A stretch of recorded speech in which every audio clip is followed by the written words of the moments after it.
자, 안녕하십니까. 얼추 다 왔네요. 오늘 내일은 소멸시효만 하면 되니까. 소멸시효가 근데 민총에서 제일 어려워요.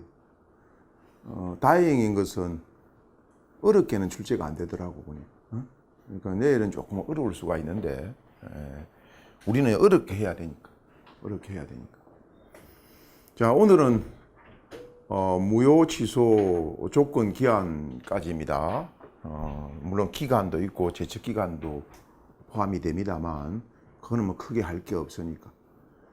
무효 취소는 시험에는 꼭 나옵니다. 꼭 나오는데 그렇게 어렵지가 않다라는 점에서 대신에 무효가 안 어려우려면은 유동적 무효 판례를 많이 알고 있음이 전제돼야 돼. 유동적 무효 판례를 모르고 있으면은 근데 그쪽 문제가 나오면 대단히 어려운 문제가 돼버립니다. 근데 이제 그쪽을 어느 정도 머릿속에 정리가 되어 있다는 전제가 깔리면은 무효는 민법상 조문은 딸랑 세 조문이 있거든. 137, 8, 9. 취소는 딱 특출나게 뭐 하나가 중요하다 이런 게 없죠. 그러니까 140조부터 146조까지 이 조문 그죠? 7개 조문 기억하고 뭐 하나가 딱 중요한 게 아니라 관계되는 약간 몇 개 판례들. 그래서 그렇게 딱 무효 그러면은 딱 정해져 있잖아. 유동적 무효, 무효행위 전환, 무효행위 추인, 일부 무효는 뭐 그렇게까지 중요하지는 않다 하더라도 이렇게 딱 정해져 있는데 취소는 딱 뭐가 중요하다 이런 게 없어. 전반적으로 취소를 공부를 해놔야 돼. 자, 그러면 역시나 일일이 다 할 수는 없으니까 무효 그러면은 딱 떠올라야 될 것들을 먼저 말할게요. 일단 유동적 무효부터 말하면은 유동적 무효는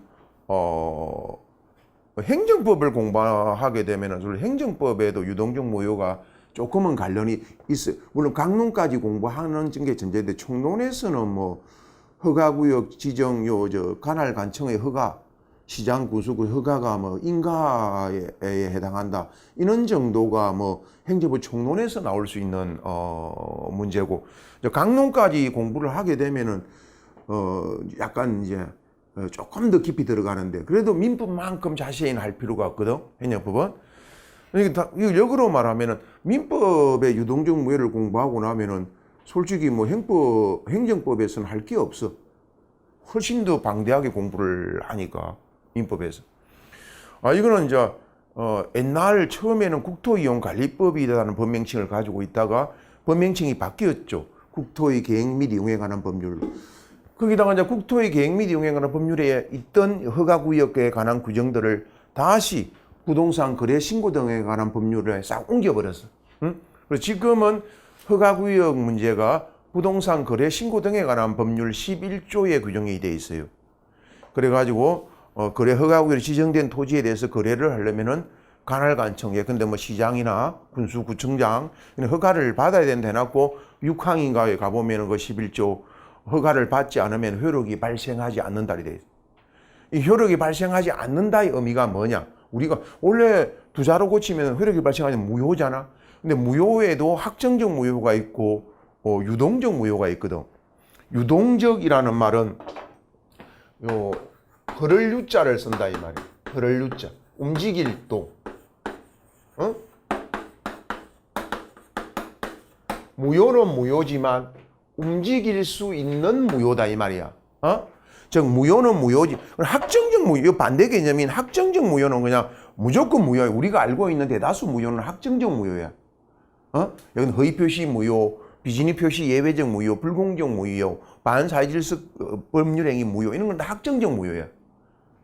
근데 유동적 무효는 무효 맞아. 분명히 이것도. 그런데 만약에 어떤 계기를 통해 가지고 소급적으로 유효가 될 수 있는 무효.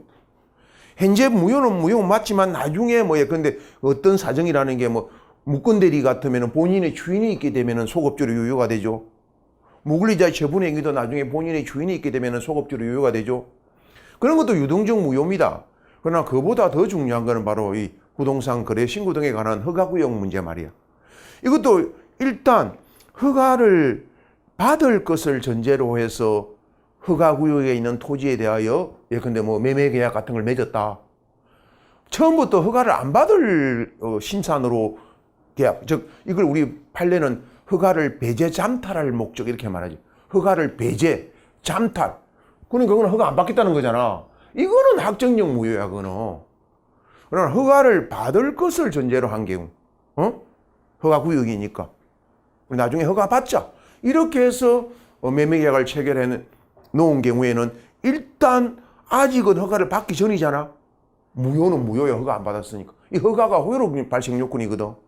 특별 효력 발생 요건이거든. 그러니까 허가를 안 받았으니까 무효야.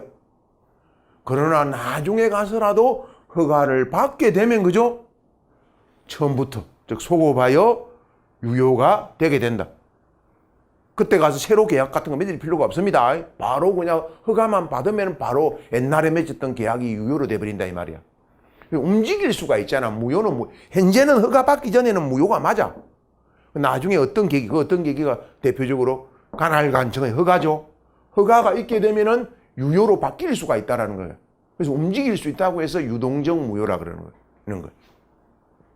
근데 이 유동적 무효에 대한 공부는 제가 많이 기본 강의할 때도 말씀드린 바대로 강의하는 사람도 이걸 제대로 이해를 못 하고 있어.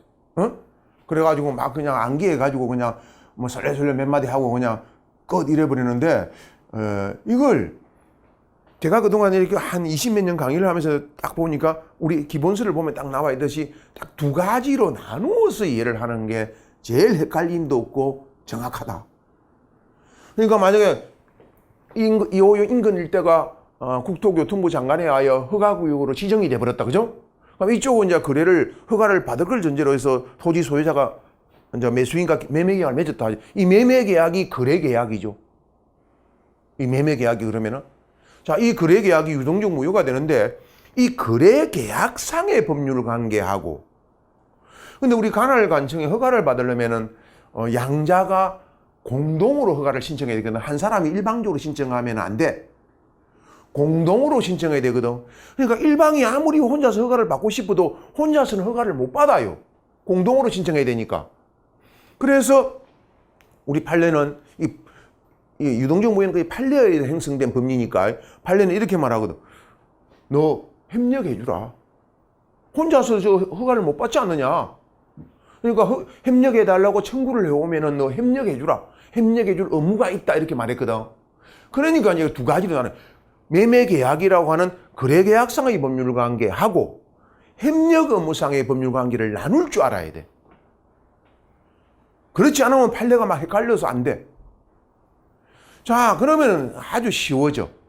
자, 거래계약상, 근데 매매계약상의 법률 관계. 매매계약, 아직 허가를 받기 전 단계니까 무효입니다. 무효라는 것만 머릿속에 딱 박혀 있으면 돼. 유동적 무효도 무효야.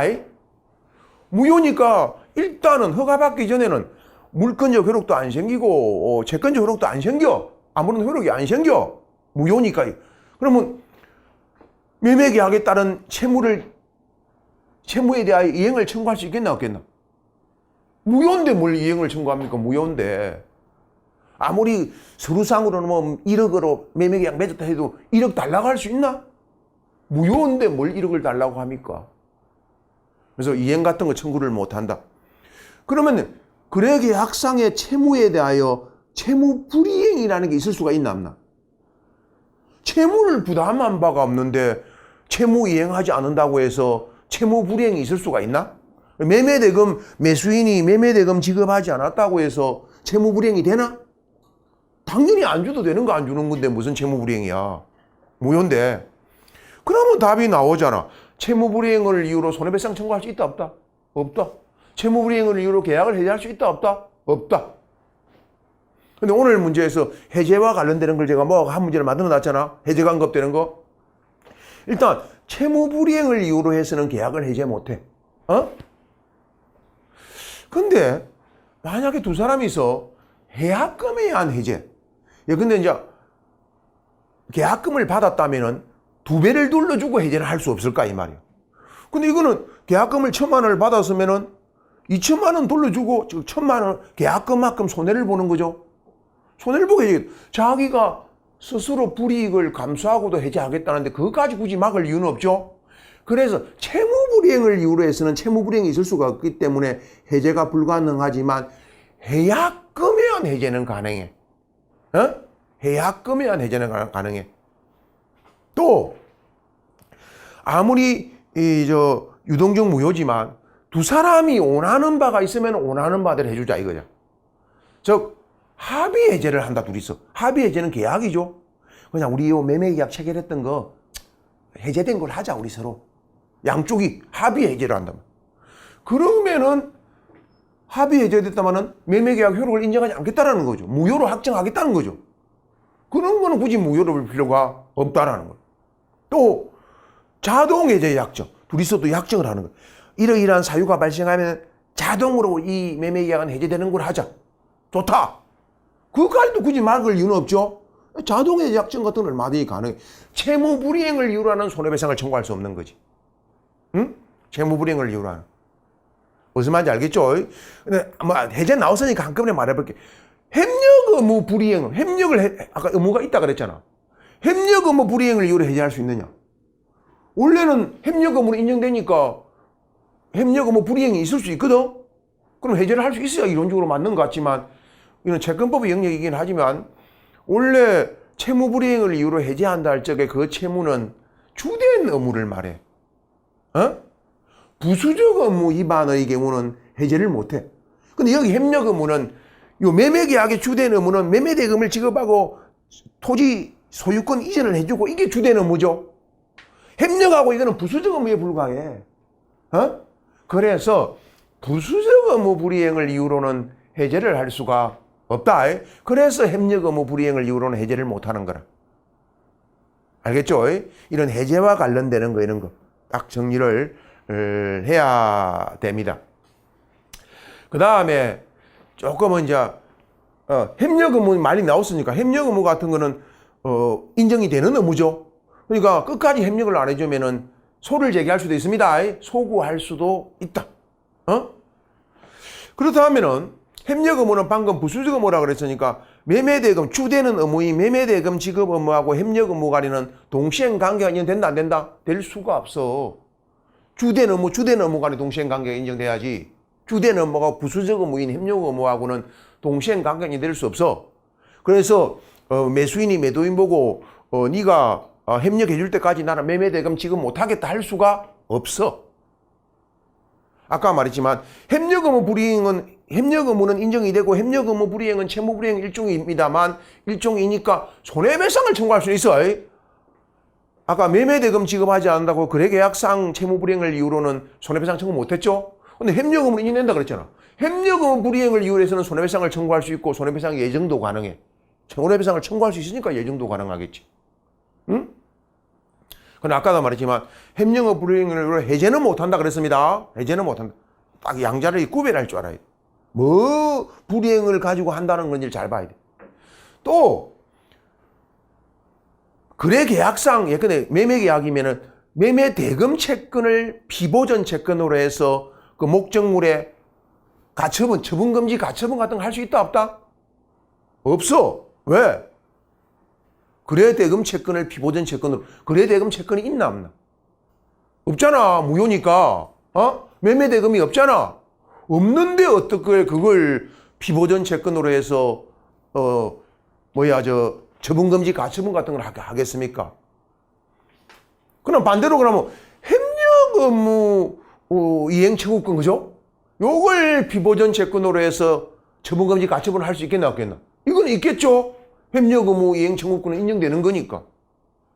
그러니까 이걸 가지고 하나는 처분 가처분을 할 수 있다 그러고 피보전 채권을 하나는 없다 그러는데 이건 판례 모순 아니냐? 모순이 아니고 하나는 인정되지 않는 권리니까 그걸 피보전 채권을 해서 가처분을 못 한다는 거고 협력 의무 이행 청구는 인정되는 거니까 이걸 피보전 채권을 해서는 가처분을 할 수 있다라는 거고. 무슨 말인지 알겠죠? 그 다음에 확정적 무효가 되면은 부당이득 이런 거 반환 청구할 수 있거든. 근데 아주 유동적 무효 상태에서는 임의로 지급한 계약금이나 중도금 이런 걸 부당이득 반환 청구할 수 있다 없다? 아직 어떻게 될지 모르잖아. 나중에 허가 받아버리면 어떡해 그럼? 그럼 반환 받아버리고 나서 허가 받아버렸다. 반환 받으면 안 되는 건 반환 받은 꼴이 되잖아. 유동적 무효 상태에서는 임의로 지급한 계약금, 중도금 그죠? 이런 거에 대해서 부당이득 반환을 청구할 수 없다. 확정적 무효가 되어야만 반환을 청구할 수가 있게 됩니다. 그 유동적 무효도 이중요 법리.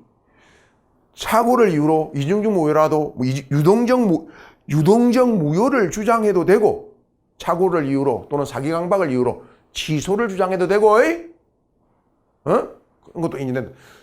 그 다음에 또 하나 중요한 게 협력음하고 또 구별해야 돼. 협력 구별이 아니라 양자를 구별해야 되는 게 있어. 자, 삼자 합의로 매수인지를 인수하는 거 가능하겠나 불가능하겠나? 매도인지를 인수하는 거는 어떨까? 자, 이 부동산 거래 신고 등에 관한 법률이 허가구역 제도를 둔 이유는 한마디로 말해서 투기 방지하려고 그러는 거야. 부동산에 대한 투기 방지하려고 허가구역으로 지정하는 제도를 둔 거란 말이야. 자, 그렇다면은 매수인 지위가 바뀐다. 다른 사람으로. 자, 그럼 원래 매수인은 나야. 그래가지고 아직 허가 안 받고 있는 상태다. 허가 안 받고 있는데 내가 이걸 또 다른 사람에게 웃돈을 조금 받고 그죠? 팔아 넘기네. 그러니까 매수인지를 싹 넘겨주는 거야.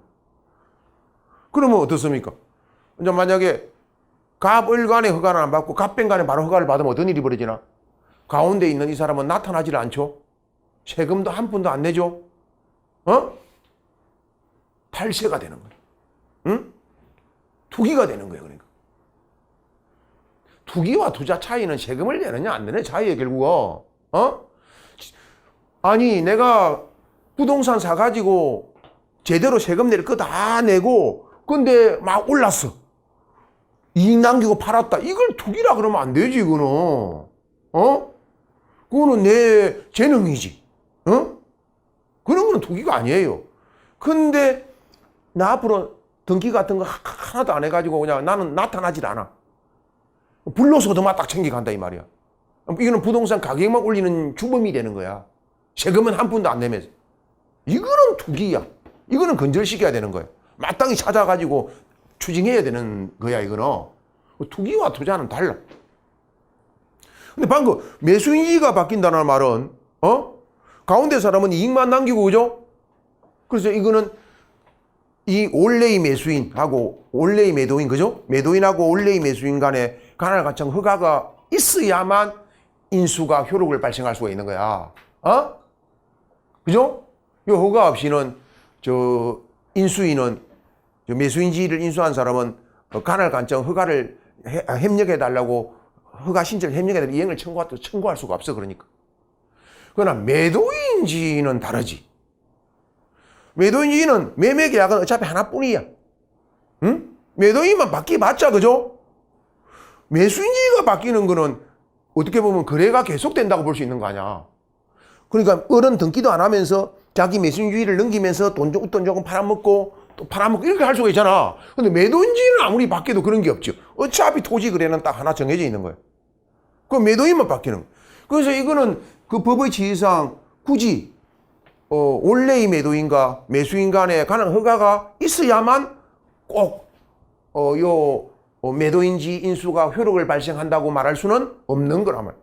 그러니까 매수인지 인수냐 매도인지 이건 헷갈리니까 이렇게 애우면은 이거 나중에 어느 것이 허가가 필요했더라? 헷갈리잖아. 이유를 딱 생각해 놓으면 이렇게 헷갈리질 않아. 매도인은 100번 바뀌어봤자 어차피 토지 매매는 하나뿐이야. 알겠죠? 그러니까 이거는 상관이 없다 이거야. 그렇게 딱 기억을 해둡니다. 그 다음에 협력 의무 이행청구권도 채권자 대의권의 피보전 채권이 될 수가 있다. 비대의 채권도 될 수 있고요. 그 다음에 유동적 무효가 확정주의로 되는 거는 허가를 받거나 허가구역으로 묶여있던 땅이 이제 드디어 허가구역 지정이 해제되었다. 그죠?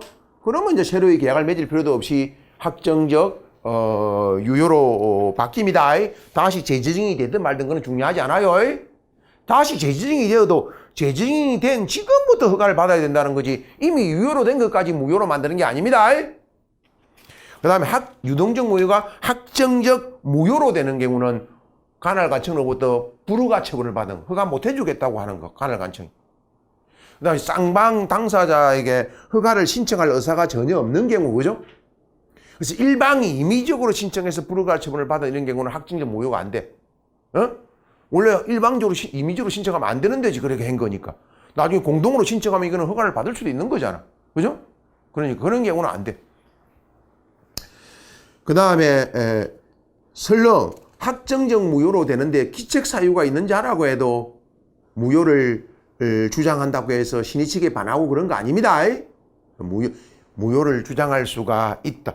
유동적 무효에 대해서는 방금 말한 이런 정도 알고 문제를 풀어보면은 뭐 큰 어려움이 없을 거예요. 꼭 집에 가서 기본서에 적혀 있는 타이틀만이라도 꼭 읽어봐야 돼. 적어도 그러면 엔간한 문제는 풀 수가 있을 겁니다. 그 다음에 이제 무효 조문 세 가지 하나하나를 본다. 일단 일부 무효의 법리. 이거 임의 규정입니다. 일부 무효의 법리는 임의 규정이라서 특약이 있거나 따로 다른 규정이 있으면은 그 특약에 의하고 다른 규정에 의합니다. 다른 규정의 대표적인 예가 약관의 규제에 관한 법률이야. 약관의 규제에 관한 법률은 우리 137조와 완전 반대로 규정해놨고 있어. 우리 민법은 원칙이 전부 무효잖아. 그죠? 원칙이 전부 무효. 다만 무효 부분이 없더라도 법률 행위를 하였을 것이라는 가정적 의사가 인정되는 경우에는 법원이 해석을 해보니까 말이야. 그런 가정적 의사가 인정된다면은 예외적으로 잔존 부분 유효가 되거든. 근데 약관규제법 16조는 완전 반대야. 약관의 일부 조항이 무효인 경우에 원칙이 잔존 부분 유효야. 약관규제법은. 그리고 임의규제니까 다른 법률에 민법과 다르게 규정되어 있으면 민법 규정이 적용이 안 된다니까. 그 규정에 하는 거지. 약관규제법은 원칙이 잔존 부분 유효고 다만 유효 부분으로만 계약 목적이 달성할 수 없다든가 이런 경우 예외적으로 전부 무효가 돼. 완전 민총 103 반대죠. 민총은 원칙 전부 무효, 예외적 잔존 부분 유효. 약관규제법은 원칙이 잔존 부분 유효, 예외 전부 무효. 완전 반대로 되어 있다라는 점. 그리고 중간시효 등기 같은 거 여러 사람이 결부되는 거. 그럼 갑의 의사도 있고 을의 의사도 있고 병의 의사도 있고 그죠? 의사 표시가 이렇게 여럿인 경우에도 일부 무효의 법리에 관한 이 규정은 적용됩니다. 그리고 어느 한 사람의 의사가 무효라도 다른 사람들 의사만으로도 유효로 할 가정적인 효과 의사 같은 게 인정된다면은 다른 사람들 간에서는 유효가 될 수가 있는 거예요. 그러니까. 그리고 오늘도 시험 쳤겠지만 일부와 무효일 적에 나머지 부분도 무효가 되는가 유효가 되는가 문제잖아. 근데 법률 행위가 애초부터 불가분이면은 나눌 수가 없는 거라면 이 부분만 무효다라고 할 수가 없죠. 법률 행위. 불가분인 경우에는 137조가 적용될 수가 없다라는 점. 그리고 물권법의 영역이긴 합니다만 담보물권에 있어서는 불가분성이라는 게 있어요. 성질 중에 하나가. 불가분성이라는 게 뭐냐면 나눌 수 없다. 예컨대 내가 이런 거거든. 내가 1억을 빌려주고 채무자 토지에다가 저당권을 설정받았어. 1억을 빌려주고 채무자 100평 토지에 저당권을 설정받았어. 근데 채무자가 나한테 7천만 원만 갚아. 3천을 안 갚았죠? 이런 경우에 100평에 대한 토지 저당권이잖아. 여기에 대해서 100평 중에 7천 갚았다고 해서 70평 부분은 저당권을 말소해야 됩니까? 그거 아니거든. 채권이 조금이라도 남아 있으면은 담보물 전부 위에 그 담보권의 효력이 미치는 성질을 나눌 수 없다 해서 불가분성이라 그래. 그럼 오늘 저당권의 담보 목적으로 소유권 이전 등기는 양도 이런 말 담보 목적으로 이전 등기 한다 그러면 양도담보입니다. 양도담보가 설정돼도 이것도 담보물권이지. 근데 그 중에 채권의 일부가 1억 채권을 목적으로 양도담보를 설정했는데 일부가 무효다. 그럼 일부는 유효하다는 말이죠. 아까 방금 전에 말한 일부가 변제된 거랑 다를 바가 뭐 있어? 똑같잖아. 일부가 변제되어서 채권이 소멸한 거나 애초부터 무효라서 채권이 없는 거나 다를 바 없잖아.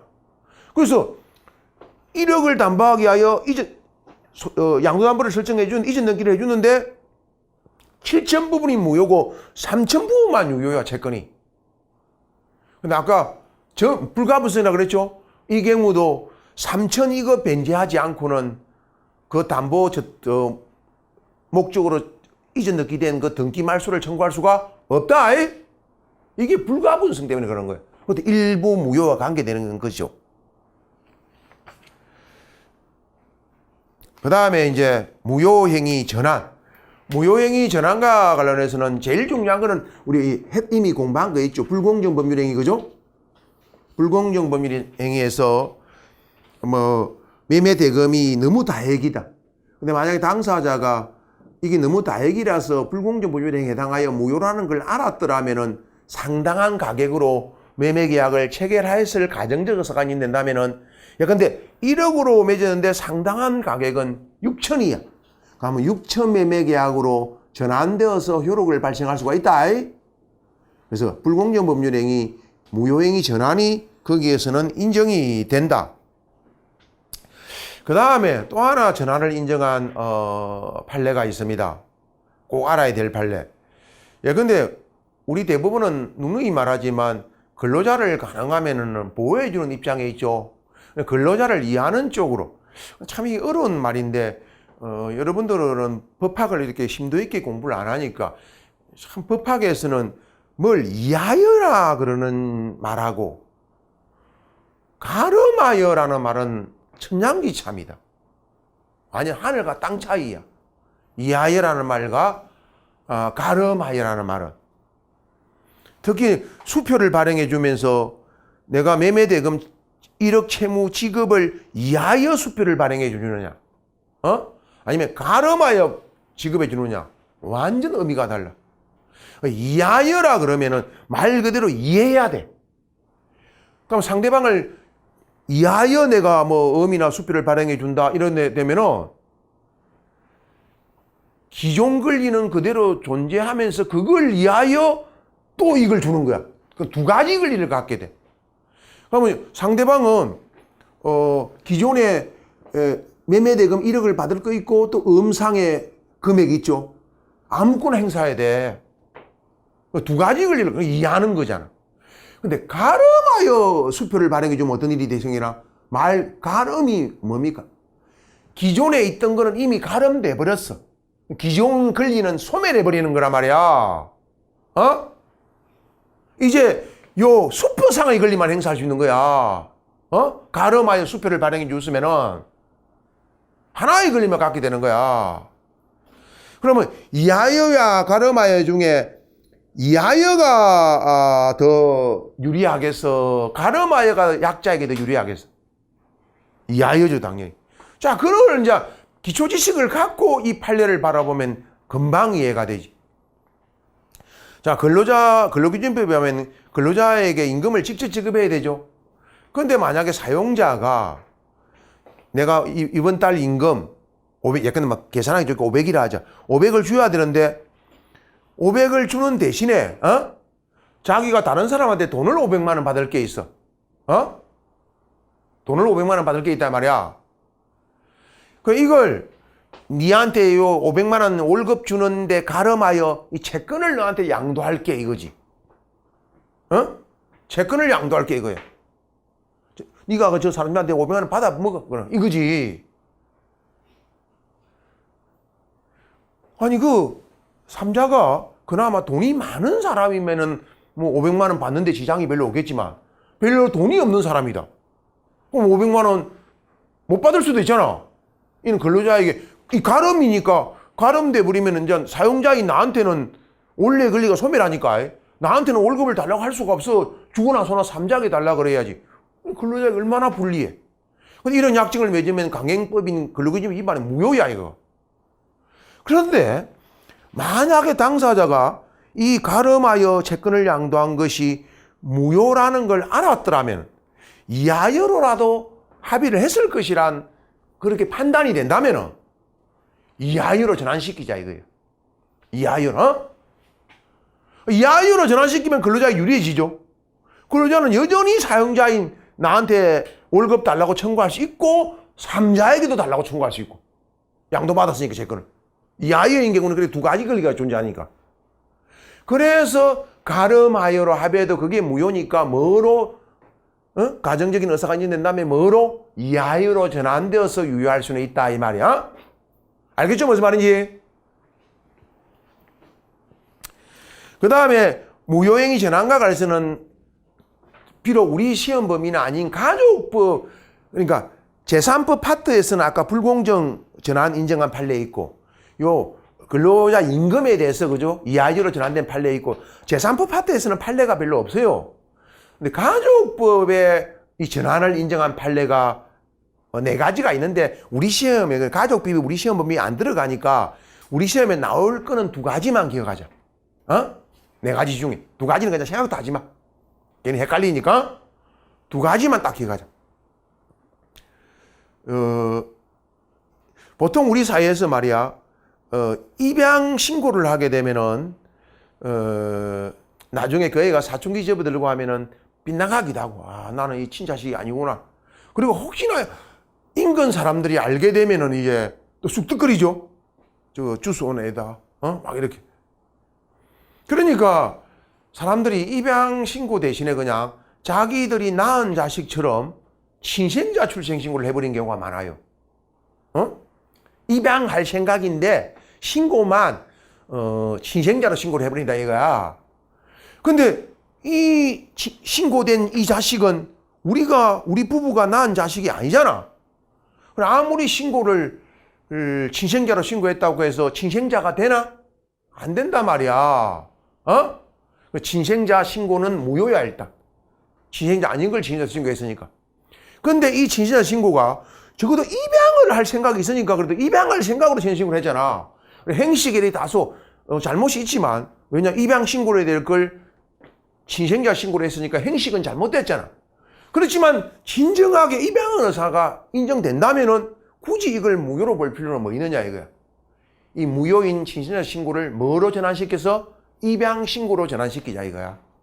그래서 입양으로서는 효력이 발생한다 이 말이야. 이거 하나 알아야 되고 또 하나는 상속 포기 신고. 상속 포기 신고가 우리 가족법이 아니니까 뭐 자세하게 할 필요는 없지만 그 강행법인데 딱 기간이 정해져 있거든. 그 기간 내에 해야만 돼. 근데 그 기간이 지나서 하면은 강행법 위반이라 무효야. 상속 포기 신고가 무효야. 근데 우리 사회에서 많이 그렇잖아. 시골에 옛날에 보면은 자식들이 많잖아. 근데 뭐 부모가 남긴 재산은 얼마 되지도 않고 근데 그걸 가지고 뭐 상속분에 따라 나누고 하고 그러면은 번잡하고 그죠? 보통 그냥 장남이 있으면은 장남에게 그냥 나머지 상속인들은 다 포기서를 법원에 제출해 가지고 장남에게 몰아주는 그런 경우가 많아요. 그래서 이 사건도 그런 경우였어. 다 자기들이 장남한테 몰아줄 심산으로 포기 신고를 냈어. 근데 그게 기간이 지나서 포기 신고 제출되는 바람에 포기 신고가 무효였어. 그러면 이제 이 상속 포기 신고로서는 무효이지만 그들이 진정한 의사는 장남에게 재산을 몰아줄 심산이었죠. 근데 우리가 상속 재산 분할에서 해비 분할이 있거든. 해비는 저거들이 합의로 하는 거야. 합의로 우리 이렇게 분할, 저렇게 분할. 심지어는 방금 말한 한 사람이 전부 다 가지고 그렇게 해비 분할할 수도 있어. 해비니까 이거는. 그러니까 포기로서는 무효지만 그들이 진정하게 원래 장남에게 몰아줄 생각으로 포기 신고를 냈던 거 아니야. 포기로서는 무효지만 상속재산 해비분할로 전환되어서 유효성은 인정하자 이 말이야. 이 2가지 비록 가족법이지만 이 2가지는 그동안 민총 시험 문제로 무효행위 전환에 관한 문제로서 출제가 된 적도 있고요. 이 2가지 정도는 기억하자. 이 2가지 정도는. 그 다음에 무효에서 마지막 알아야 될 거는 무효행위 추인. 무효행위 추인은 조문을 잘 알아야 되죠. 소급표가 있다 없다? 없다. 새로운 법률 행위로 본다. 그래서 기존에 무효이던 거는 추인한다고 해서 그 무효가 유효로 전환되는 거 아닙니다. 그 무효인 법률 행위는 영원히 무효야. 다만 추인이 있으면 그와 별개로 새로운 법률 행위로 이제 대가 효력이 발생하는 새로운 법률 행위로 간주돼 가지고 지금부터 말이야. 소급표가 없어. 새로운 법률 행위로서 효력을 발생할 수는 있다. 근데 무효라고 해서 다 추인이 가능한 건 아니야. 즉 일단 강행법규에 위반되는 거는 추인하면 안 돼. 첫 계약을 추인하면 되겠나? 추인해야 한다고 지금부터 첫 계약이 유효하다. 말이 되나고 이거? 이런 또 강행법규 위반되는 거. 근데 상법상 내가 죽으면 내가 생명보험이 들어 있으면은 이 꼭 나의 서면에 대한 동의가 있어야만 이 보험계약을 들을 수가 있는 거야. 이 강행적이야. 내가 죽으면 하면 이거 내가 되게 내 맹대로 못 살고 죽을 소지가 있잖아. 내가 빨리 죽어야 보험금을 탈 건데 꼬질꼬질 오래 살면은 딴 생각을 한단 말이야 사람들이. 죽이버려. 빨리 왜 안 죽고 저래 막 이런단 말이야. 죽이버리면 특단의 조치를 취하는 수가 있다 이 말이야. 그러니까 강행적으로 꼭 나의 서면에 대한 동의가 필요해. 구두도 안 돼. 서면에 대한 동의해야 돼.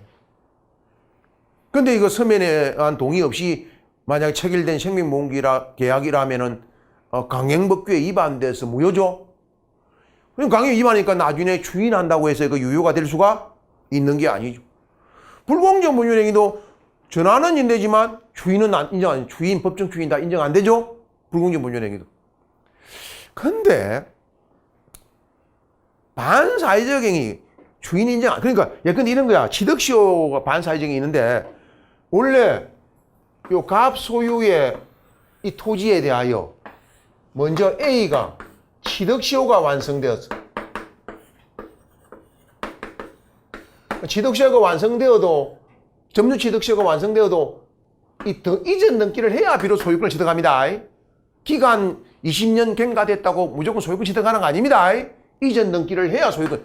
근데 기간은 지났는데 아직 이전 등기를 안 하고 있는 상태단 말이야. 이때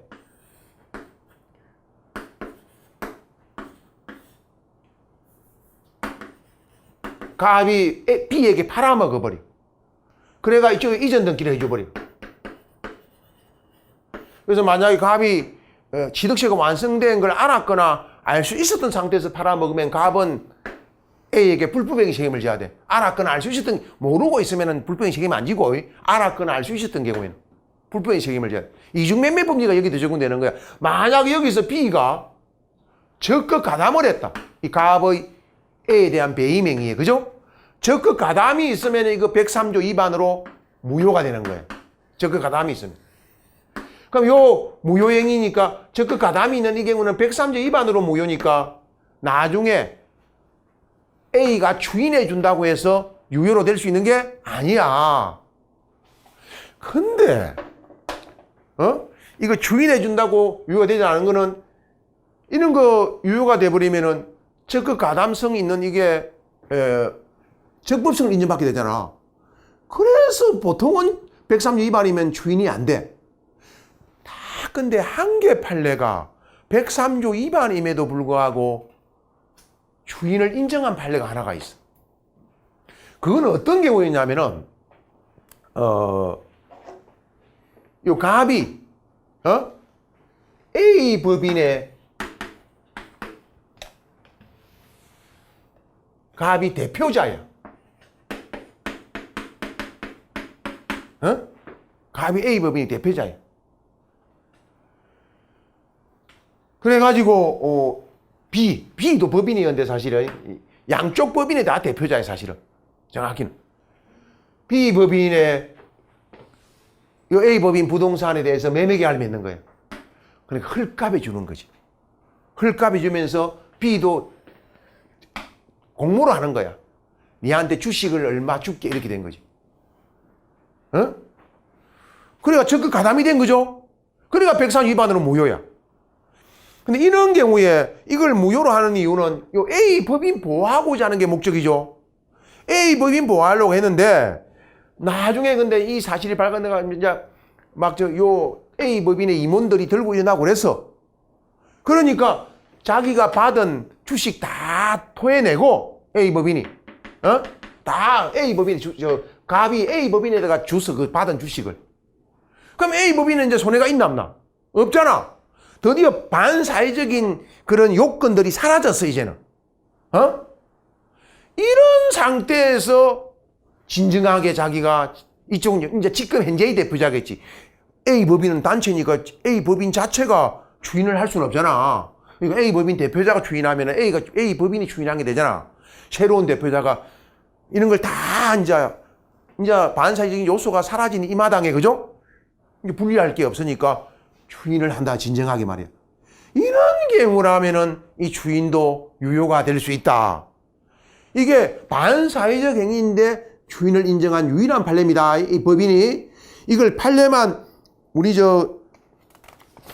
기본서로 보면은 그 362페이지 제리에 이 판례만 보면은 그냥 반사회 법률행위에 해당하여 무효로 될 수 있지만 추인하면 새로운 법률의 효력이 생길 수 있다.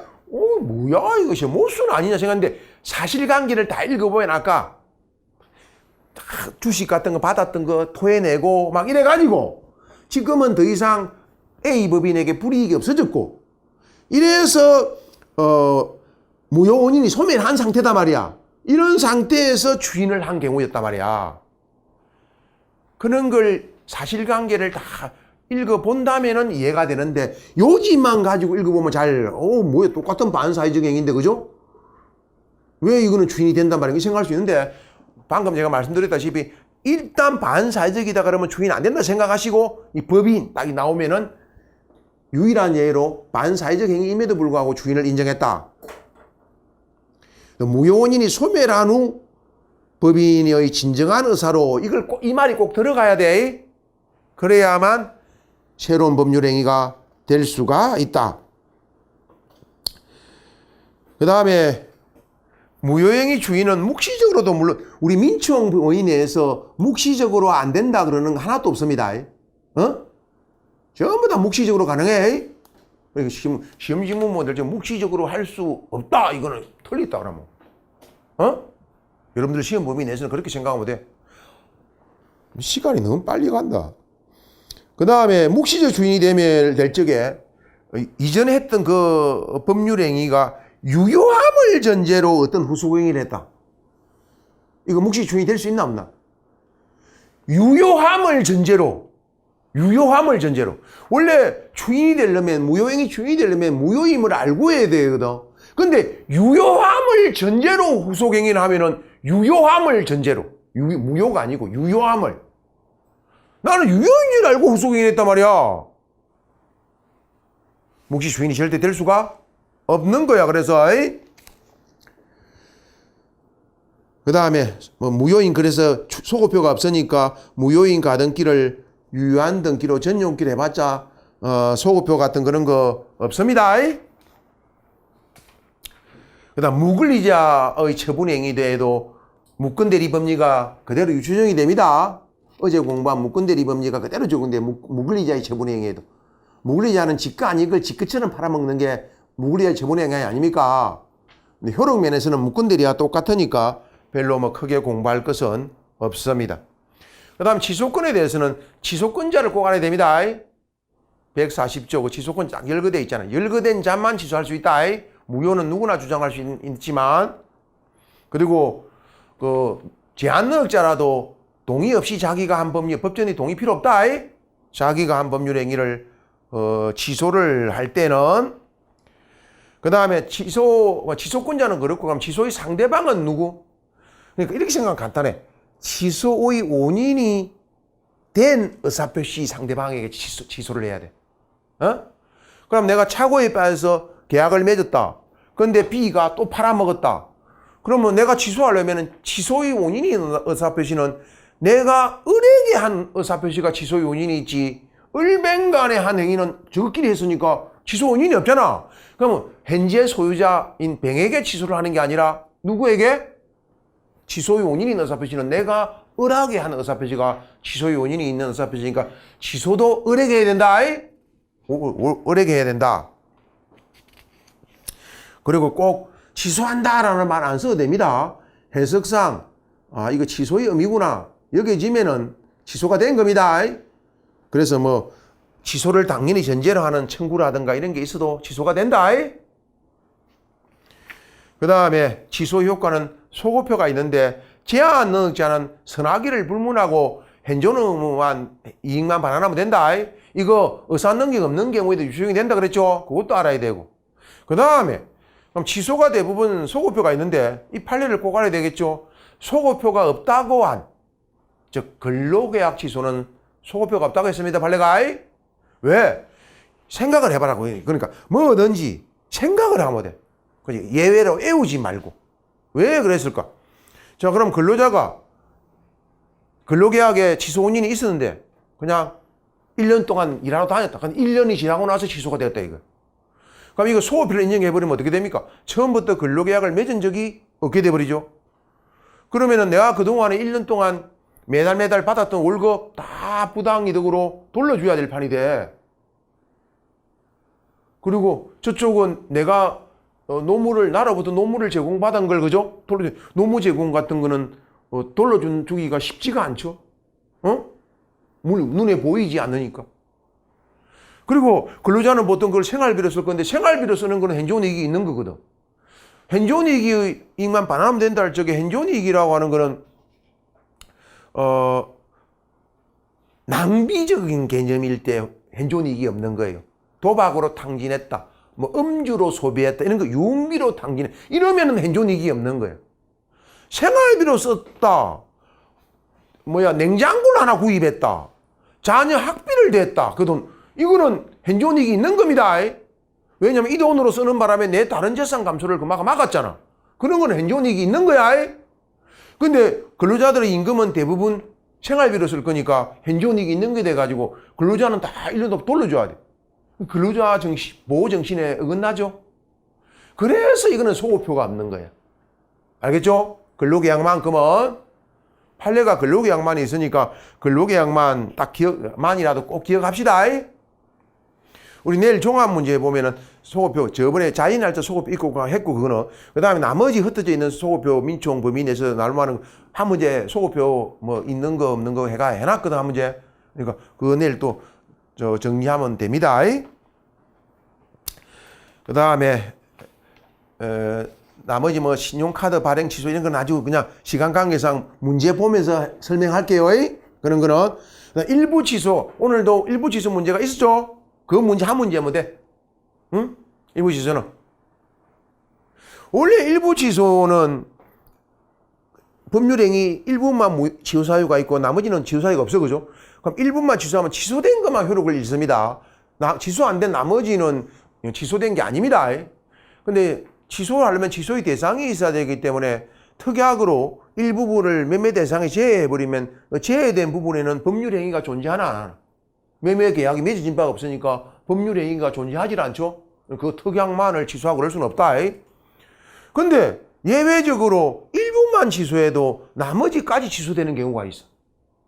근데 우리가 아까 일부 무효의 법리 규정은 있죠. 137조에. 원칙 전부를 무효란. 그냥 아무리 눈을 크게 뜨고 찾아봐도 취소편에 일부 취소되면 나머지도 취소된 걸 한다. 이런 규정 없죠. 근데 예외적으로 우리 판례가 일부만 취소해도 나머지까지 다 취소되게 하는 일부 취소의 법리를 판례가 인정하고 있다. 그거는 양자가 그죠? 법률상, 경제상, 사실상 불가분의 관계에 있어야 되고, 또 양자가 서로 조건 관계에 있어야 돼. 그러기 때문에 이렇게 한다 이런 게 말이야. 그게 가장 대표적인 예로 임차권 양도 계약이 맺어졌을 적에 권리금도 따라가는가 마는가 권리계약. 근데 권리금이라고 하는 임차권에 붙어 있는 거잖아. 그죠? 또 하나, 약간 좀 정신 상태가 좀, 지능이 박약한 자를 꼬드기 가지고, 돈을 3천만 원 빌려줍니다. 그럼 막 유흥비로 쓰게 만들어. 같이 막 돌아다니면서 유흥비 탕진해서. 그래갖고, 난 3천만 원 빌려갔잖아.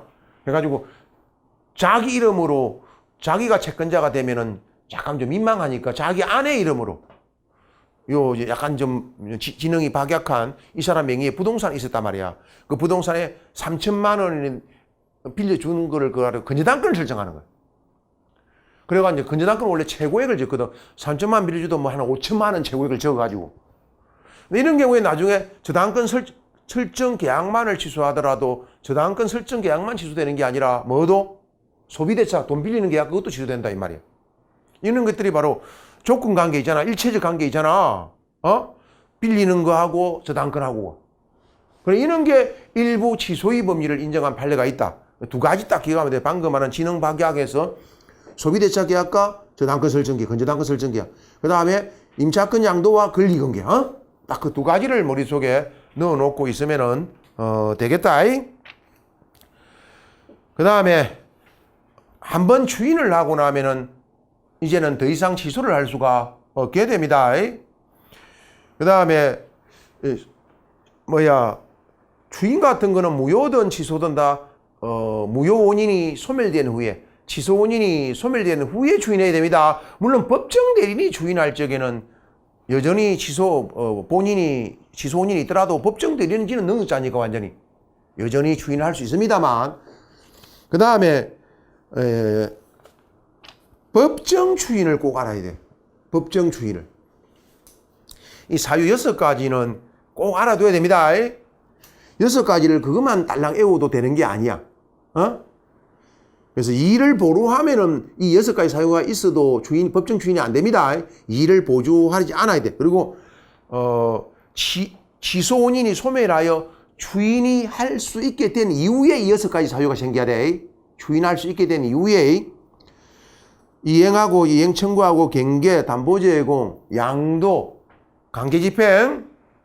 근데 여기서 청구하고 양도는 꼭 취소권자가 청구해야 됩니다. 취소권자 쪽에서 양도해야 됩니다. 나머지는 뭐 이쪽이나 저쪽이나 상관없는데, 그리고 또 하나, 그 취소할 수 있는 행위로 취득한 권리의 전부 일부 양도, 이게 취소권 쪽에서 양도한 것도 알아야 되지만 또 하나는 그 앞에 말로 취소할 수 있는 행위로 취득한 권리의 전부. 근데 미성년자가 매매계약을 체결해서 매매대금을 받을 게 있다. 이 매매대금 채권을 양도하면은 법정 추인이 됩니다. 근데 취소한 이후에 발생하는 효과들이 있죠. 취소를 하게 되면 서로 줬던 것을 돌려받는 부당이득 반환 청구 발생하죠.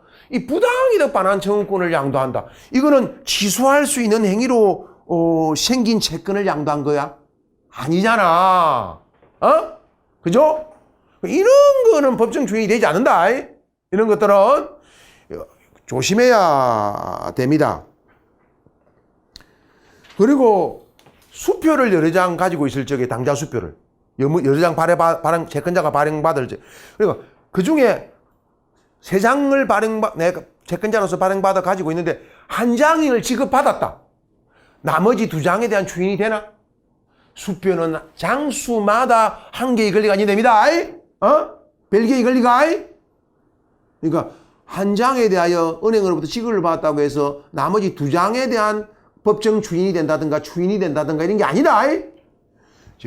내일 종합문제에서 수표 관련되는 거는 우리 이제 뭐 대리에서도 수표가 막 나오기도 하고 막 그러잖아.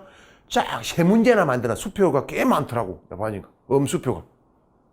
세 문제나 내가 수표 관련돼. 그러니까 그것만 내일 그 수표 엄수표 문제만 다 하면은 엄수표는 다 해결돼. 민총법인 내에서는 다 종합문제를 만들어 놨으니까. 그 다음에 지소권은 3년, 10년. 이 3년, 10년은 행성권 기간이니까 제척 기간이다. 3년, 10년이 모두 도래해야 지소권이 소멸하는 게 아니고 어느 것이든 3년이 먼저 도래하면은 3년이 도래한 때 소멸하는 거고 10년이 먼저 도래하면은 10년이 도래한 때 소멸하는 거고 어느 것이 먼저 도래할 때는 그때 따라 다르잖아요. 그죠? 그 다음에 조건 기한은요, 저는 쉽습니다. 조건 기한이. 근데 제가 그동안 강의에서 보면은 이 조건 기한은 개념 파악이 정확히 돼 있어야 되거든. 그러면 되게 쉬워. 근데 이게 의외로 막 조건 기한에 대해서 개념 파악이 제대로 안 돼가 헷갈려 막. 헷갈려 해. 여러분도 아까 시간 아깝다 생각하지 말고 오늘 저녁에 가서 조건기한은 가만히 조건기한은 책만 읽는다고 되는 게 아니라 생각을 많이 해야 돼. 딱 한 번만 제대로 해놓고 나면은 이거 딱 되거든. 생각을 가만히 해보면서 의미 파악을 씹어가면서 이렇게 한번 딱 해버리면은 조건기한은 엄청 쉬워. 어? 그게 안 되면은 막 뒤죽박죽이야. 헷갈려 막 이게. 그래서 정의조건, 해제조건 개념을 명백히 해놓고, 저 대화할 때 말씀드린 바대로 정의조건 용어가 붙은 걸 가만히 생각해봐. 조건이 성취될 때까지는 효력이 발생되지 못하고 정지되어 있다는 점에서 법률행위는 이미 성립되었지만 조건 기한은 법률행위 성립과 관계되는 게 아니라 효력과 관계되는 거야. 성립은 이미 된 거야. 효력 발생을 어떻게 할 건가? 성립이 되었는데 효력이 발생되지 못하고 정지되어 있다고 정지조건이라 그러는 거야. 그 조건이 성취될 때까지는 말이야. 그러니까 정지조건은 조건이 성취되어야 비로소 효력이 발생하게 되는 거야. 성취될 때까지는 정지되어 있으니까. 해제조건은 해제라는 용어에서 알 수 있잖아. 법률행위가 이미 성립되었고 효력도 이미 발생해. 그러나 조건이 성취되면 효력이 해제돼 버린다. 효력이 해제돼 버린다는 게 뭐야? 효력이 소멸한다는 거잖아. 효력이 소멸된다. 그래서 해제조건이라는 용어가 붙는 거지. 그리고 이 조건의사는 법률의 내용의 일부를 구성하는 것으로서 일체적 의사자라 그러죠. 외부에 반드시 표시돼야지, 표시되지 않으면 부관인으로서 조건이 아니라 동기에 불과하다. 동기에 불과하다. 채권양도와 같은 준법률 행위에도 준법률 채권양도 대항 요건인 통지, 승낙 이런 거 있죠.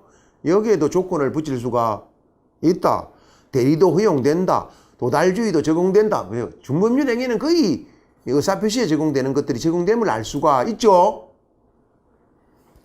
그 다음에 구체적인 판례들은 나중에 문제를 보면서 보도록 하고, 조건이 붙어 있는지 없는지, 입증 책임 관련되는 거는요, 오늘도 지문에 등장했지만 종합적으로 부관에 있어서 입증 책임 해가지고 내일 보면은 의사표시에 있어 입증 책임 박스로 하나 딱 모아놨고, 의사표시 입증 책임 문제되는 거 전부 다 모아가지고, 대리에서 입증 책임 6개 딱 모아놨고 박스로, 부관에 있어 입증 책임 이건 5개밖에 안 되니까 그냥 박스 문제가 아니고 그냥 일반 닦고르는 문제를 해놨고 딱 입증이 모아놨어.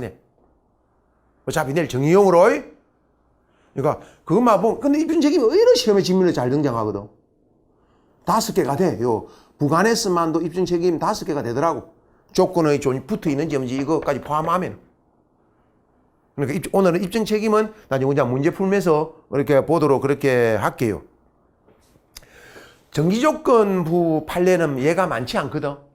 근데 딱 최소한 정의조건 그러면 정의조건에 해당하는 얘 하나는 기억해야 돼. 딱 떠올라야 돼. 그냥 기억하는 게 아니라 무조건. 바로 소유권 유보부 매매입니다.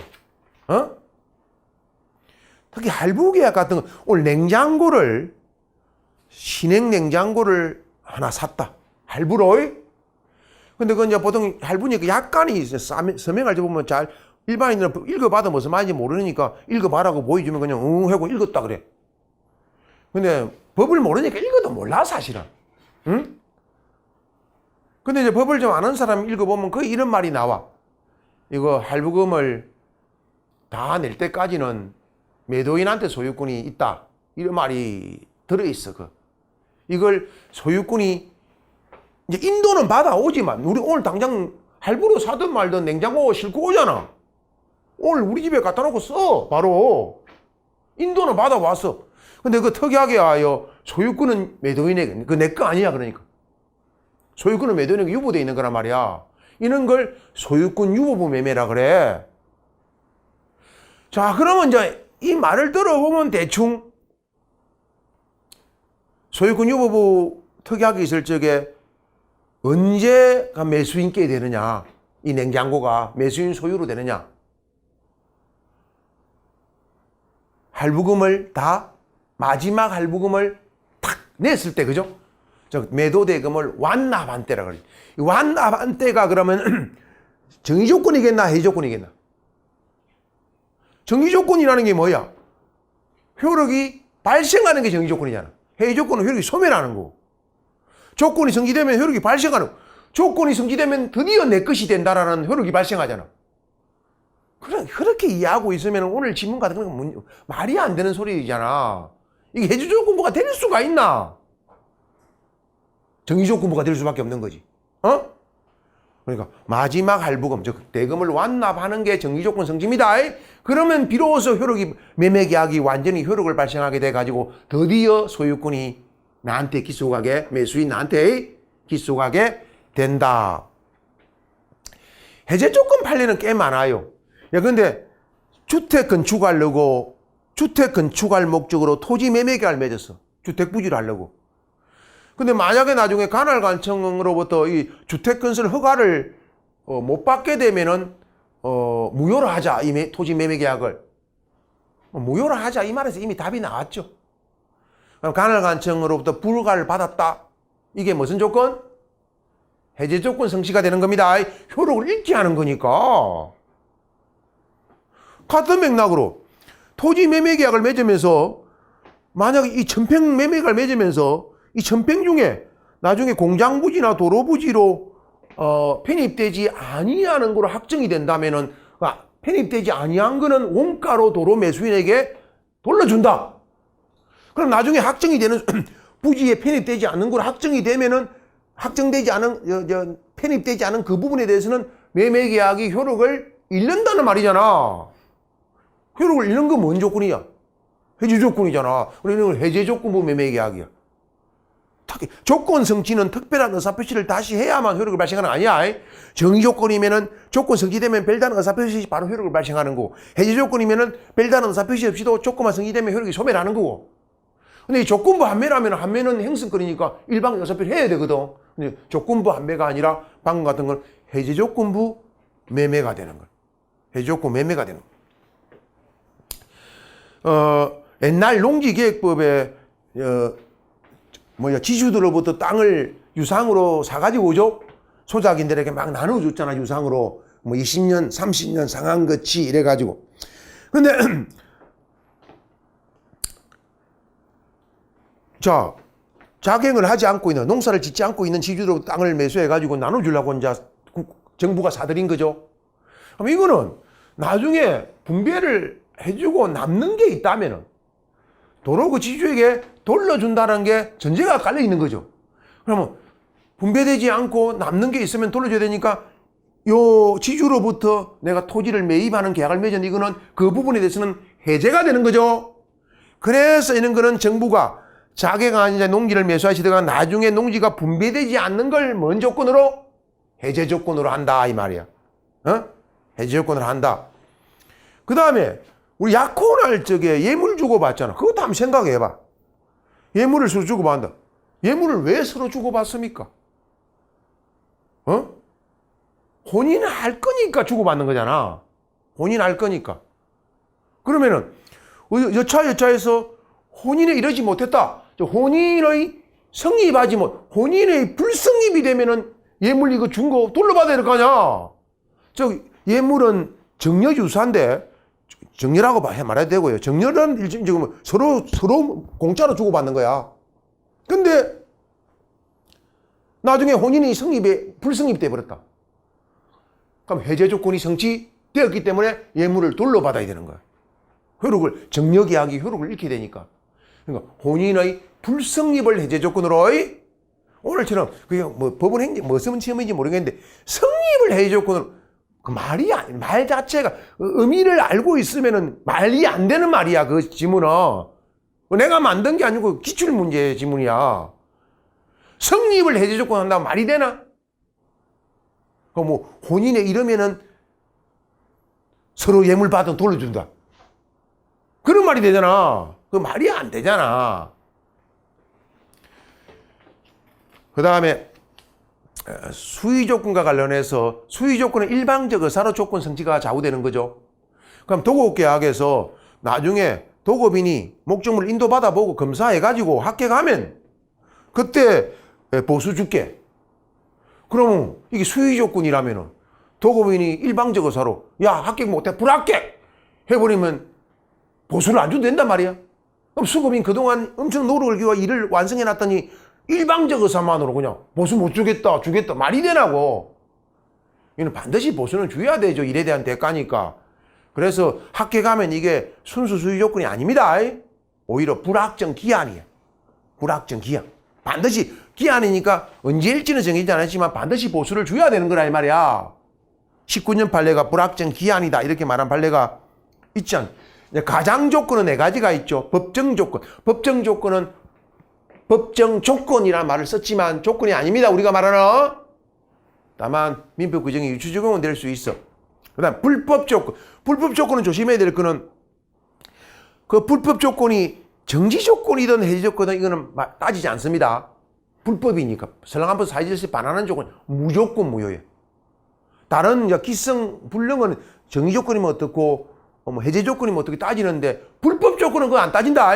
불법이니까 정지 조건이든 해제 조건이든 무조건 그냥 무효고 그것도 조건만 무효가 아니라 아예 법률행위 자체가 무효가 돼.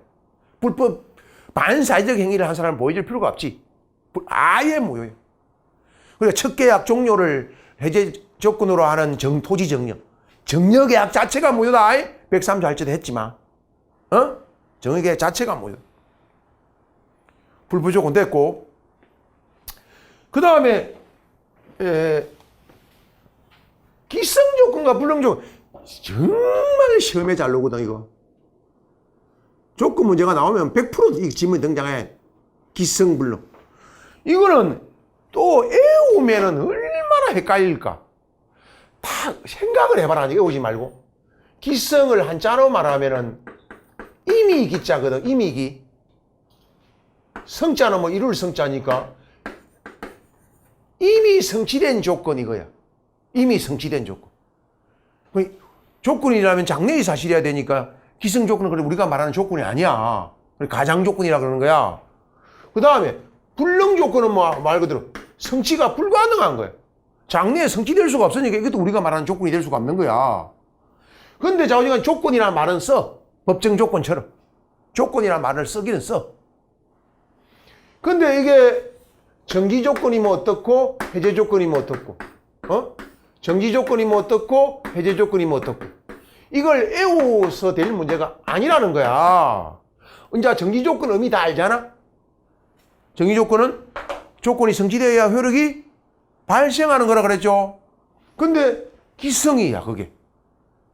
이미 성취되어 있단 말이야. 그럼 이미 효력이 법률행위 성립하자마자 효력이 발생되어 있는 것과 똑같지. 그럼 이 조건 아무런 조건이 없는 거와 똑같이 집어지잖아. 그러니까 이거는 조건 없는 법률행위 되는 거라서 이거는 조건 없는 법률행위. 그럼 또 해제 조건이면 어떻게 되나?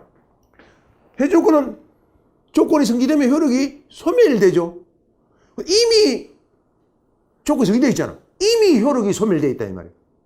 법률행위 성립 당시부터 효력이 소멸되어 있다 이 말이야. 뭐겠어? 무효. 무효. 조건이 성취돼야 효력이 발생할 거 아니야. 근데 불능이야. 조건 성취돼가 효력이 발생할 수가 있나 없나? 영원히 이거는 효력을 발생할 수가 없는 거잖아. 불능이니까. 해가 서쪽에 뜬다면 이거지. 영원히 효력을 발생할 수가 없는 거잖아. 영원히 효력을 발생할 수 없으면 무효지 뭐. 효력이 소멸할 건데 조건 성취로 인하여 효력이 소멸한다는 일이 생기나? 이건 애초부터 없는 조건인가 똑같죠? 이 조건 없는 법률이. 이렇게 의미를 가지고 해놓으면 이걸 애워나면은요 지금은 당장 알아. 근데 3일 지나면 또 헷갈려버려. 의미를 딱 파악해놓으면은 절대 헷갈릴 일 없고 그렇게 또 공부를 해야 되고요. 그 다음에 뭐 현상 광고의 조건 기한 이런 건 나중에 문제 보면서 그냥 하겠습니다. 그 다음에 조건 기한에 지나지 않은 행위는 거의 같죠? 수표행위, 신분행위, 단독행위, 그죠? 근데 조심해야 될 거는 수표행위는 원칙적으로는 조건에 지나지 않지만 기한을 붙일 수는 있다. 그 차이점이 하나 있어. 그 다음에 신분행위라도 유언에는 조건 붙일 수 있다. 얘들을 알아야 돼. 유정도 마찬가지고 유언, 유정, 유언이랑 같은 말로 보면 되니까. 그 다음에 음수표 행위는 두 가지 예를 꼭 알아야 돼. 원칙적으로 조건을 못 붙여. 기한은 붙일 수 있는데 원칙적으로 조건을 못 붙이는데 음수표 행위라도 조건을 붙일 수 있는 예가 하나 있어. 음보정입니다. 이거는 음보정의 조건부 음보정이라 하더라도 음거래에 안정을 해치는 게 아니라 그래서 왜? 음상의 권리자 입장에서 보면은 생각지도 않은 요 채무자를 위하여 누군가 보정을 섰다. 덕이 되죠, 훨씬. 거래 안전에 도움이 되죠, 오히려. 그래서 음보정에는 예외적으로 조건을 붙일 수가 있고, 그 다음에 또 하나 계획은 배서야. 음이든 수표든 배서는 뒤에 정다고 해서 배서라 그러잖아. 뭐 배서인 누구, 비배서인 누구 해가지고. 그러면 배서 교부하면 내가 이제 권리자가 되는 거지. 그 배서는 음법 수표의 명문으로 조건을 붙이지 못한다 해놨고, 조건을 만약에 붙여서 배서를 하면은 그 조건은 적지 아니한 거로 본달이 돼 있어. 법이. 조건을 적지 않은 거로. 조건을 적지 않은 거니까 배서 자체가 무효가 되는 건 아니고, 조건부 배서라도 조건만 없는 거로 된다 이 말이야. 아무런 조건 없는 배서가 되는 거야. 조건만 없는, 적지 않은 거로 보니까 이 딱 두 가지 기억하고, 그 다음에 단독행위도 원래 조건을 붙이면 안 되잖아. 조건기한을. 그래서 상계 있는 거 조건기한 붙이면 안 돼. 단독행위니까. 근데 요 예를 인정해야 돼. 상대방의 동의가 있는 경우는 당연히 이해하겠죠. 그 다음에 단독행위라도 조건을 붙여도 상대방에 불이익하지 않는 경우. 바로 채무면제와 유정이 그래요. 채무면제는 유리하면 유리했지. 최소한 본전은 되는 거잖아. 조건 붙여도. 그 다음에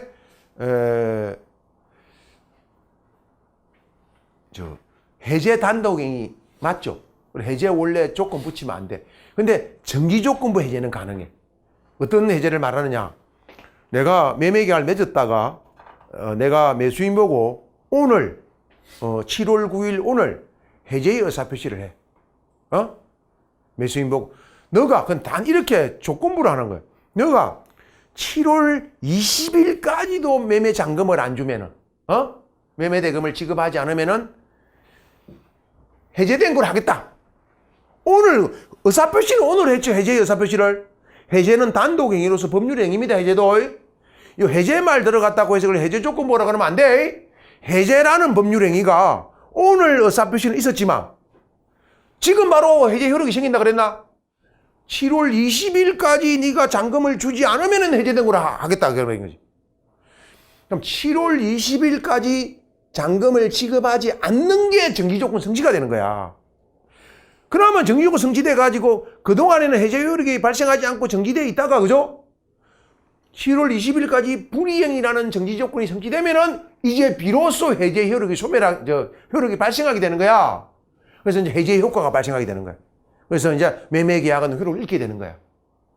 정기조건부 해제야 이런 거. 정기조건부 해제. 이런 경우에는 예외적이긴 하지만 조건을 붙일 수가 있다. 단독행위지만.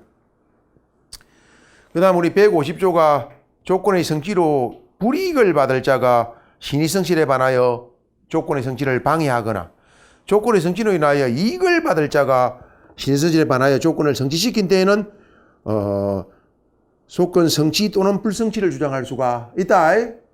여기 신의성실에 반하여 되어 있기 때문에 고의이냐 가실이냐는 묻지 않습니다. 가실에 의하여 방해해도 조건 성취 불성취를 주장할 수가 있다. 가실도 포함된다라는 점. 그 다음 오늘 한 문제가 있으니까 난 그 문제 보도록 합니다. 그 다음 조건부 권리 기한부 권리도 준용되니까 또 같이 보아봤습니다. 조건부 권리도 조건의 성취가 미정한 동안에도 조건의 성취로 인해 생길 상대방의 이익을 해야 기한도 마찬가지고 조건 도래 전에 상대방 이익을 해하지 못합니다. 만약에 해하게 되면은 불법행위로 인한 손해배상 책임을 지게 된다. 그 다음에 조건부 기한부 권리도 조건 성취 미정, 조건 도래 여부 미정, 그죠? 이거 안에도 얼마든지 처분 상속 보존 담보를 할 수 있다. 처분 상속 보존 담보를 할 수 있다. 이 조문 이게 별 것도 아닌 게 시험에 잘 놉니다. 그 다음에 입증 책임 이런 거는 오늘도 할 것이고 내일도 할 것이니까 됐고, 하나 꼭 알아야 되는 거는 조건도 정지 조건이면 조건이 성립된 때로부터 효력이 생기고, 해외 조건이면 성취된 때로부터 효력이 소멸하고, 기한도 시기라면은 정의 조건에 대응하는 게 시기잖아. 시기라면 도래한 때로부터 효력이 생기고, 종기라면 해외 조건과 마찬가지로 종기가 도래한 때로부터 효력이 소멸되고, 이렇게 소급표가 없습니다. 때부터 이제 조문이. 그런데 조건의 경우에는 당사자의 의사로서 소급표를 인정할 수가 있어. 원칙은 소급표가 없지만 특약 같은 거에 의사에 의하여 소급시킬 수가 있다 이 말이야. 그러나 기한은 절대 안 돼. 기한은 절대 안 돼. 왜 기한은 당사자 의사에 의해서도 소급표를 인정하면 안 되나? 그는 바로 도래가 확실하기 때문이야. 조건과 기한의 가장 큰 차이는 확실이잖아. 확실하기 때문이야. 그러니까 기한에 소급표를 인정하는 거는 기한을 붙인 의미가 없어져 버리는 거야. 도래가 확실하니까 언젠가는 도래할 거 아니야. 그럼 반드시 도래해. 근데 소급표를 인정해 버리면은 항상 처음부터 효력을 발생할 거 아니야. 기한을 도대체 왜 붙였어 그러면? 그래서 기한의 경우는 도래가 확실하기 때문에 소급표와는 절대 융화될 수 있는 개념이 아니야. 기한은 절대로 소급표를 못 붙인다는 말을 꼭 알아야 됩니다. 절대로 소급표를 못 붙인다. 그래서 기한의 경우에는요, 어떤 부관에 표시된 사실이 발생한 때는 물론이고 반대로 발생하지 않은 것이 확정되어도 채무를 이행해야 되고 도래한 것이 되는 이유가 반드시 도래해야 되기 때문에 그런 거야. 발생하지 않는 거로 확정됐다고 해서 도래하지 않는 거로 돼버린다 그러면 반드시 도래해야 된다는 거가 모순이잖아. 기한은 반드시 도래해야 되는데. 알겠죠? 그런 차이점을 꼭 알아야 되겠습니다. 이 정도로 하겠습니다. 기한이 이기는 건 아니죠. 문제 보면서 보도록 하겠습니다. 그 다음에, 기한에게 한 가지만 말하면은, 무상계약의 경우는 보통 일방에게만 기한이 이기죠. 무상계약. 예를 들어서, 무이자 소비대차. 돈을 빌리는데 이자를 안 주는 거로 말이야. 그럼 이거는 채무자, 차주에게만 기한이 이기 있잖아. 채무자에게만. 물론 무상계약이라고 해서 언제나 채무자에게만 기한이 이기는 건 아니에요. 어느 한쪽에 있다는 거예요. 무상임치계약 그러면은 오히려 기한의 이익이 채권자에게만, 임치인에게만 있는 거야. 물건을 반환받을 사람이 임치라는 게 보관 맡기는 계약이 임치계약이거든. 나중에 보관료도 안 주고 무상이니까 보관을 맡겼단 말이야. 그러니까 나중에 돌려받을 거 아니야. 반환을 청구할 사람이 임치인이니까 채권자가 임치인이야. 근데 보관료를 안 주니까 이때는 기한의 이익이 채권자에게만 있는 경우야. 그냥 어느 한 사람에게만 있다라는 거지. 무이자, 무상계약이라고 해서 꼭 채무자에게만 있다는 건 아니에요. 채무자가 될지 채권자가 될지는 그때그때 따라 달라. 한 사람에게 있다. 반면에 이자부 소비대차, 임대차 이런 거는 기한의 이익이 쌍방 모두에게 있다. 기한의 이익이 쌍방 모두에게 있는 경우에는 포기를 할 수는 있습니다만 상대방이 내가 미리 포기함으로 인하여 있게 되는 손해들이 있죠. 이걸 다 배상해주고 포기를 해야 된다. 기한이 상실 특약은 여러분들이 정기조건의 의미를 알고 행성권의 의미, 행성권 앞에서 했잖아. 의미를 알잖아. 그러면은 우리가 기한이 상실 특약에도 두 종류가 있는데 정기조건부 기한이 상실 특약이 있고 행성권적 기한이 상실 특약이 있어. 정기조건은 지금까지 계속 말해오지만 조건이 성취되기만 되면 효력이 바로 발생해버리잖아. 특별한 의사표시가 청구 같은 데는 의사표시가 필요하다 안 하다? 필요 없잖아. 그래서 상실 사유 특약이 있으면 그 상실 사유가 발생하기만 하면은 별다른 의사표시 없이도 바로 이행기가 도래된 거로 되어버리는 거야. 이게 정기조건부 특약이야. 그래서 이 정기조건부인 경우는 상실 사유 발생하면은 바로 그때부터 지책임도 지게 되고 특별한 의사표시 없이도 그때부터 소멸시효도 진행하게 되는 거야. 반면에 행성권이 뭡니까? 일방적 의사표시로 법률관계를 발생병에 소멸시키는 거잖아. 일방적 의사표시가 있어야 되는 거죠. 그러니까 행성권적 특약은 상실사유가 발생했다고 해서 그냥 바로 이 연기가 도래된 게 아니라 반드시 채권자의 어떤 청구 등의 의사표시가 있어야 돼. 그러면 비로소 의사표시가 있어야 비로소 이 연기가 도래된 걸 되는 거. 이게 행성권적 기한이 상실 특약이에요. 그러니까 우리는 채권자에게 채권자는 그러니까 할부계약에서 주로 기한이 상실 특약을 많이 하잖아. 할부계약에서. 그러니까 그 약관을 보면 이렇게 됐단 말이야. 너가 1회라도 할부금을 안 내면은 너는 기한이 이걸 이긴다. 나머지를 한꺼번에 다 내야 된다 이 말이야. 그러니까 할부금 3달까지는 잘 내다가 10개월 할부를 했는데 4달치를 안 내면은 너는 이제 기한을 잃고 나머지 6개월치를 7개월치를 한꺼번에 다 낸다라 이거야. 근데 행성권적 특약인 경우는 4달치를 안 내면은 채권자가 재량이 있게 되는 선택의 자유가 있게 되는 거예요.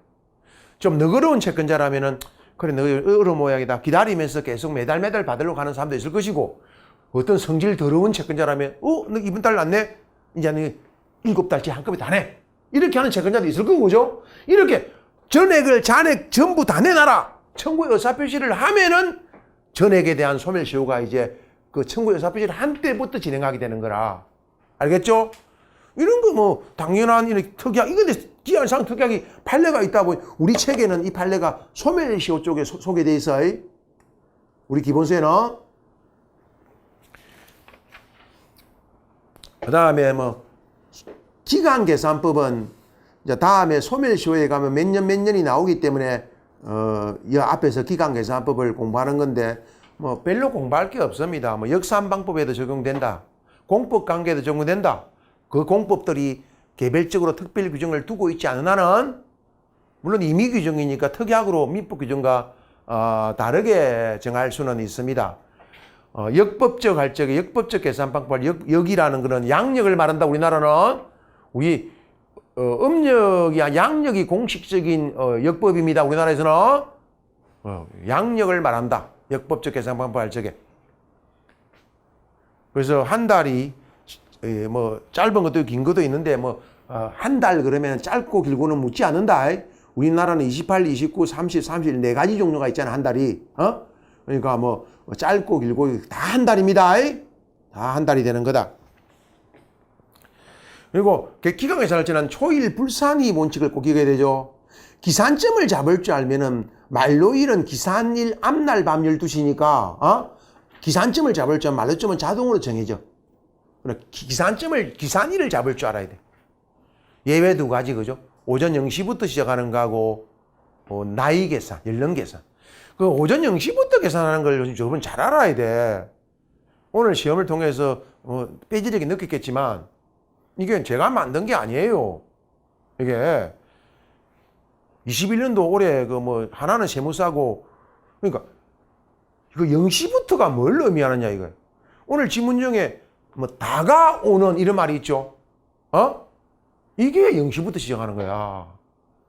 7월 9일 오늘 어떤 계약을 맺으면서 오늘부터 아무리 해봤자 초일불산의 원칙이 적용돼야 돼.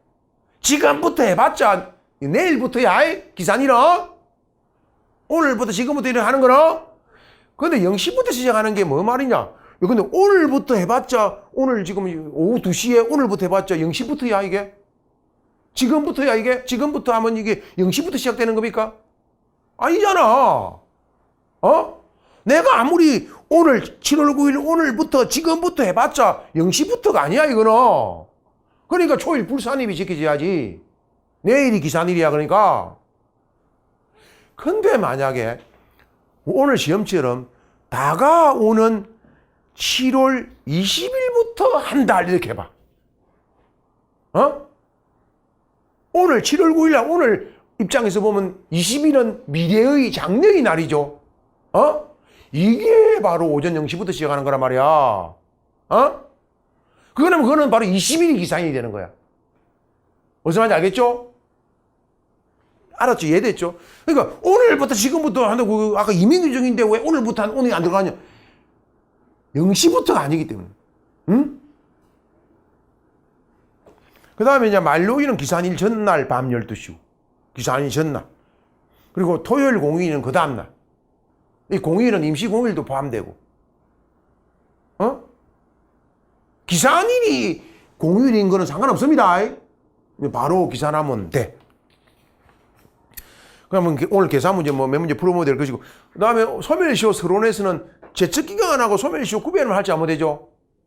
근데 소멸시효는 민법에 딱 규정이 되어 있지만 제척기간에 민법 규정 없죠? 그러면 다 제척기간 X, 소멸시효 O 하면 돼. 무슨 말인지 알겠죠? 그러니까 소급표 제척기간 X, 소멸시효 O, 중단 제척기간 X, 소멸시효 O, 정지 제척기간 X, 소멸시효 O, 시효이익의 포기 제척기간 X, 소멸시효도 뭐 다 인정되는 거 아니고 완성 후에는 포기 가능하니까 이제 완성 전에는 후에는 그런 범위에서 O. 또 소멸시효는 뭐 소멸시효를 어렵게 하는 건 안 되죠. 소멸시효 제도를 배제시켜 버린다든가 뭐 기간을 연장한다든가 요건을 가중한다 이런 거 안 돼. 그러나 갱감 단축은 가능하잖아. 제척기간은 그거마저 갱감 단축도 안 전부 그러잖아. 또 소멸시효는 당사자 주장 원용 이런 게 있어야 법원이 소멸시효가 완성되었구나 판단을 내려줄 수 있지만 제척기간은 법원이 주장 없어도 당사자 직권으로 주장이 필요 없다 있다. 전부 그냥 XO야. 그런 거 제척기간은 일반화된 규정이 없잖아. 그것만 생각. 딱 같은 점이 하나 있다면 둘 다 기간갱가로 권리가 소멸하는 거는 같지. 그거야만 당연한 거니까 그거야. 그죠? 그럼 제척기간은 어떻게 행사해야 되느냐?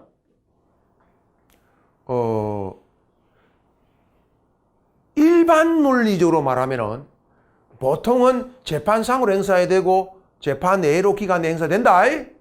딱 두 가지만 여러분들은 기억하자. 채권자 취소권은 그 1년, 5년 내에 반드시 재판상으로 행사해야 돼. 그거는 우리가 이미 1회 때 공부했잖아. 채권자 취소권은 반드시 채권자 취소권을 재판 내로 행사할 수가 있나? 없잖아. 반드시 애초부터 재판상으로만 행사해야 되는 권리야. 근데 그거는 출소기간인 게 분명해. 제척기간임에도 불구하고. 그 다음에 이제 이거 말고 하나 꼭 기억해야 되겠다. 채권자 취소권은 당연하니까 뭐 굳이 기억 안 해도 될 것 같은데 점유물 반환 청구권과 방해 제거 청구권 행사 기간 1년.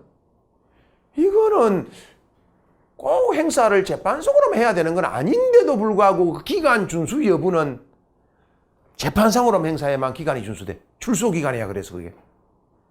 이거 물권법이 시험범위 아니니까 뭐 엄청 중요하다. 물권법도 시험범위면 엄청 중요한 말인데 뭐 엄청 중요하다 그렇게 말할 수는 없지만 그래도 어떻게 보면은 채권자 취소권이 너무나 당연하다고 본다면은 이거는 유일한 예외가 되잖아. 그래서 기억을 해 두는 게 좋을 것 같다. 그래서 그 다음에 제척기간 기산점은 원칙적으로 권리를 행사할 수 있는 때부터 지나는 원칙이고 또 하나 알아야 될 게 있습니다. 제척기간에 걸리는 권리는 이제 내일 공부할 소멸시효에 걸리지 않나? 여기 판례가 최근에 매도인의 하자담보 책임의 내용으로서 손해배상 청구권, 수급인의 하자담보 책임의 내용으로서 손해배상에 가름하는 하자보수에 가름하는 손해배상, 그죠? 이 청구권 이거 제척기간에 걸리거든. 다 법에 딱 가면 명문은 제척기간의 규정이 있거든. 그럼에도 불구하고 제척기간 규정이 있다고 해서 소멸시효 규정 적용이 배제되는 것은 아니라 그랬죠. 그러니까 제척기간에 걸린다고 해서 소멸시효에 안 걸리는 게 아닙니다. 이거 꼭 알아야 되는데 이거 꼭 알아야 돼. 이렇게 이론적인 공부는 이런 정도로 할게요. 조금 쉬었다 문제를 풀어봅니다.